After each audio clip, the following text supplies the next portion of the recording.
Okay, so in this box is supposed to be 2 set of jets for the dellortos. So there it is. We got one set here, 125 to 140. Another set, 125 to 140. Little card. Burslem. I have no idea where that is. It's over in England somewhere. Okay, so I know it's all boring and stuff like that to be looking at a spreadsheet, but what you've got right here is the original motor size was 1415, and I was running a 115 jet. It ran pretty good. So we're now going to 1745. So the ratio between these two is 1.23 roughly. So I'm increasing the displacement by that much, so I would need to flow about 1.23 times as much gas. Now these highlighted in bold are the jets that I have. This is my original. This is what I ran in the car. And if you come down to, this is the radius, this is the cross-sectional area, and the ability to flow gasoline is roughly proportional to the cross-sectional area. So I need to increase my cross-sectional area by that ratio, which means it needs to be the 130. That's the closest I can get is the 130. I don't have the 132.5. So, yeah, it beats me why the kit didn't contain that. But anyway, that's the way it works out. But I want to go a little bit rich. I think I'm going to run the 135 is going to be the one that I start with. Alright, so I got the car turned around. And in a direction so I got some light and I can see what I'm doing here. It's just at idle right now. This is the original jetting. So let's see what we can do, but in order to get in there you have to go all the way back up in through here, and the tip of my middle finger, which you can't see, that tells you where you got to go, all the way back in there. So in order to get that done, I got to take off all the linkage. All the linkage has got to come off, but that's okay. So I've got a kind of a return spring right there. And I made this myself. It looks kind of sloppy, but it actually works. It's got a little bit of force to it. I want to replace that with something a little bit stronger. And see what we can do here.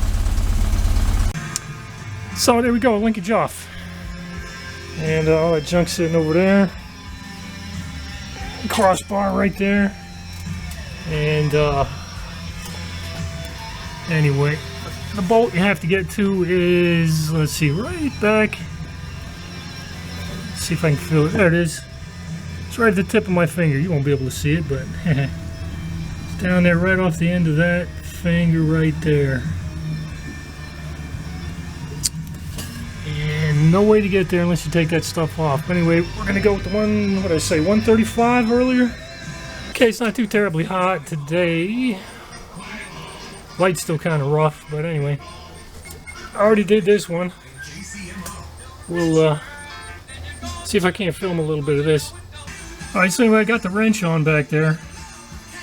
And a little bit easier to do on the other side. I've got to deal with the oil lines on this side. Clear that stuff out of the way. Well, anyway, it's kind of boring to just unscrew these things.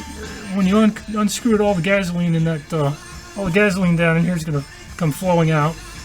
So it makes a bit of a mess. Okay, there it is, fresh out of the hole. Still got gasoline on it, got gas on my fingers. Anyway, there's the jet. Alright, it's just a simple matter of sticking a screwdriver into the tail end of that guy and unscrewing it. Hopefully it's not stuck or frozen or anything. And hang on. Hey, there's the new one. Anyway, this is an original. Let's see if I get my focus back. Come on, focus. There you go. Alright, that's an original, genuine dellorto. I believe this other one, as inexpensive as it is, it seems real nice, but I believe it's a Chinese replica. I don't really care as long as it gets the job done. Okay, there it is, unscrewed and replaced. Let's get there. Let's get it into there. Alright, one of the things I'm going to do is replace my return spring with this guy right here.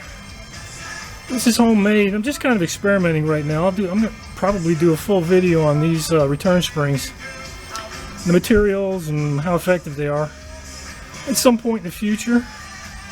But we're gonna get rid of the one that I've got on there. Let's take a quick look at that one. That's that one right there. Just kind of a proof of concept. It did work. It's extremely weak. It's made out of baling wire. It's just not strong enough. Okay, so when you get your air filter base back on, don't forget to get your alignment screws going in there. Got the screw, got my spacer. Okay, so this is what you do. All right, we got one side. This guy gets nice and tight. You get your screw in there. Get everything lined up, it kind of adjusts itself, get that, tighten it up, and you come under here, you tighten the hex. It's pretty easy to do. Tap the hex in just like this. Give it a little bit of tightness. Okay, this guy's all snug down. Now, in order to get the hex bar in, block some of this light again. To get the hex bar in, of course, you've got to be able to take this one and turn it a little bit. Otherwise, you won't be able to get that hex bar in. So we keep this guy loose, we get the hex bar in, then you snug it down, and then you put this guy in. Alright, so we got the linkage kind of threaded through all this stuff right here. But absolutely under no circumstances let it touch anything in there. Well, you want to short out your car. You know, and all my stuff is old, and all the shields and stuff have rotted away, so... Yeah, even if the battery's unplugged, I swear I don't even want to touch it. Even if the battery's unplugged. But anyway, there are... if I can find them over here. There's some little teeny tiny screws. Sorry, not screws, but springs. And... the springs go in the end here. And they kind of pinch up against... that thing right there, and keep the crossbar nice and tight. And you flat out don't want to lose these bad boys, and somehow or another I've managed to go the entire life of these carburetor sets without losing these. Alrighty, so we got a spring in that side, and the other spring in this side, and this filter base is just snug. It'll still turn. I don't know if you can see it turning there, but it's definitely turning. But you gotta put a little bit of pressure on it to make it move. There we go, it moves a little bit. Anyway, I'm gonna get that guy lined up, get the screw in, tighten it down. That's the next step. Okay, snugged in on that side. Got all this guy moving and working. Now I've got to get my spring in place. So I've got some return kick in here.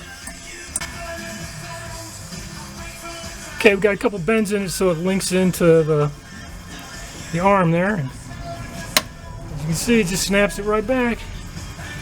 There's not a lot of force in it. It could definitely use a double binding. I definitely need a double binding on this to make it work right. But this is stronger than that baling wire by far. I figure that's 2 to 3 times the amount of force. And of course over here at the ends you've got, you know, these guys. They got some pretty good springiness to them too on this end. So the combination of everything should be pretty decent as far as, you know, basically controlling the friction of your cable and your pedal. Okay, we got throttle cable reattached. And, so, you know, you think, okay, you just took all linkage apart, but I had everything balanced, so if I put everything back together right, I should be pretty solid as far as, if I press the throttle, I should have balance, left and right. In other words, they should, you know, when I release the gas pedal, okay, take my foot off the gas, everything should snap shut. Now, that's what these springs are for, that's what the springs are for back down in behind here.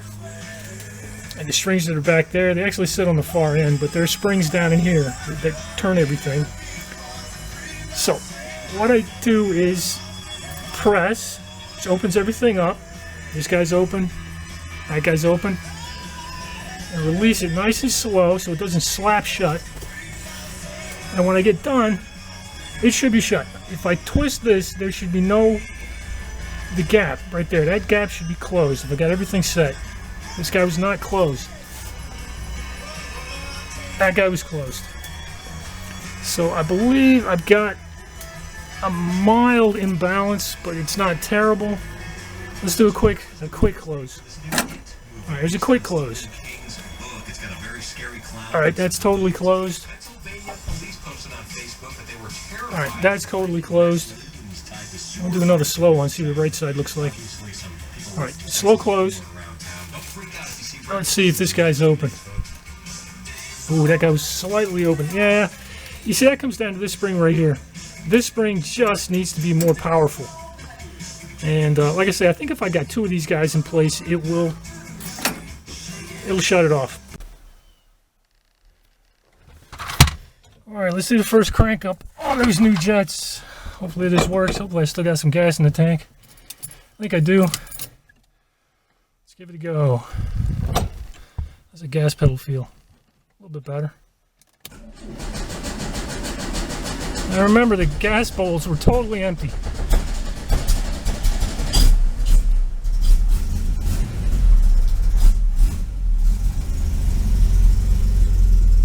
Got some tack going there, yeah. Alright, so we're out of the driveway. And it's pretty smooth. It's about like it was before I did the jet change. I think I got the balance pretty well set up. That one's closed off. That one's closed off.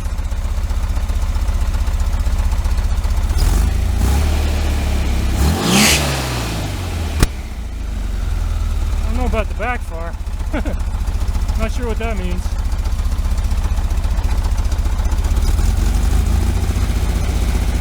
But it's not warmed up yet either.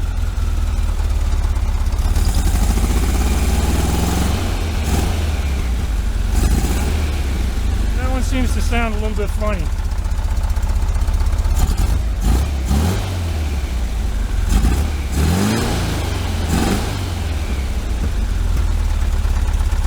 Alright, it's getting warmed up. I can feel some heat coming out from the bottom. It's nice that it shuts down. When you release the throttle, it shuts off.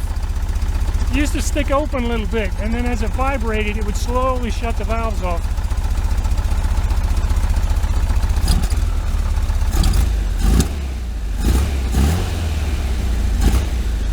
Well, they definitely snap shut. That's good.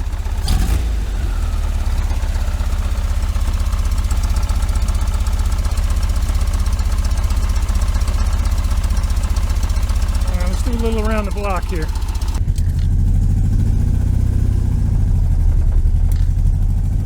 It's like it's missing on one of the cylinders.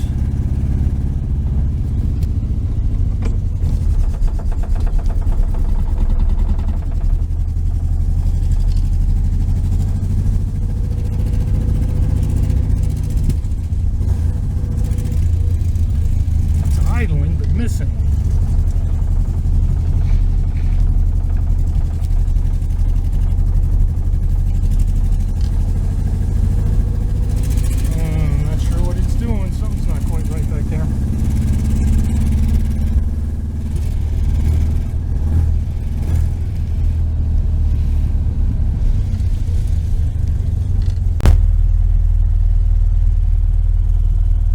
I gave it one full throttle blast down there to the next corner, and pretty solid. It's like a fuel injector that was stuck. Only it's not fuel injected. It just kind of it just seemed to pop. All of a sudden it went blam. It took off. Runs pretty solid to about 4,000, which is, you know, right where I had the needle set. That's about what this cam is supposed to do. It doesn't do a lot. It's a lot of torque, but not much horsepower. It just dies at 4.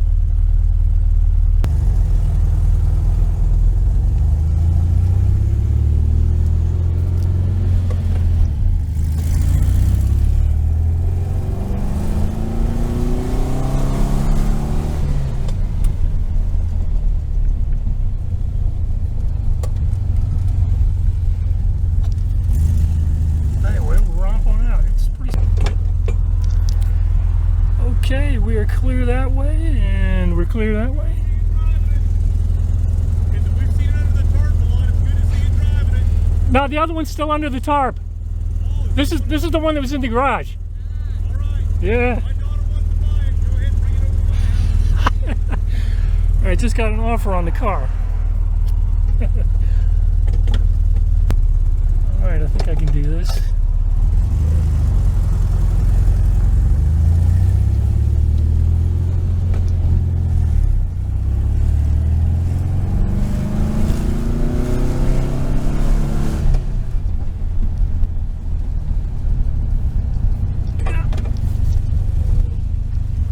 Oh, about 4,000. Gotta get the speedo hooked up though. Cable's not attached out there at the wheel. I also don't know if I'm getting full throttle again. Maybe I can get my daughter. She can come out and help me out.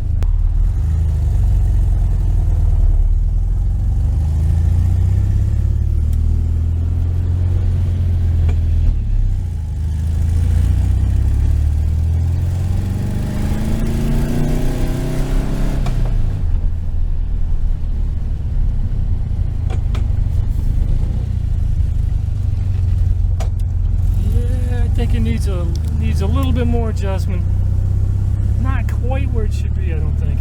Yeah, some of it could be that it's just not getting full throttle.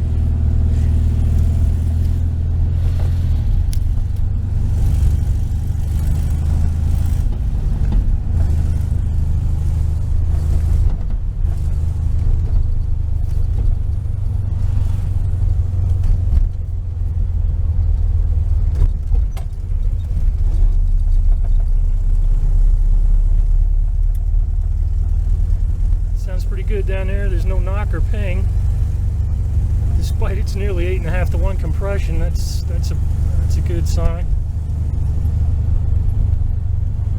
Anyway, I'm going to turn this off so I can get the thing in the driveway. Okay, back in the garage, nice and warmed up.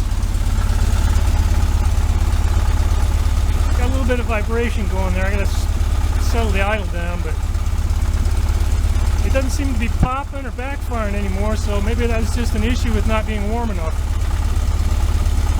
But you can really tell the rotational mass of this thing by spinning it up and watching how long it takes it to slow down.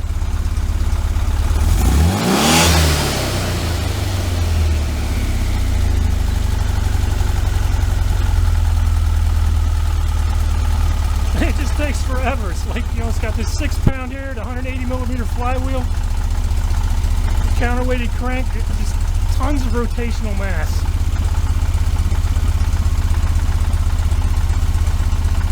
I think I'm clanking. I think this is part of my clank. When you're sitting in the car and you hear it going clank, that's it right there. I think I'm clanking. I also think I clank right here a little bit. Wow, wow, wow. Ooh. Ooh, nice and hot. I don't know, probably around 180. But to whip the exhaust gas, it actually smells pretty good. So the temperature's not too bad. It's probably too rich right now. But yeah, it's not bad.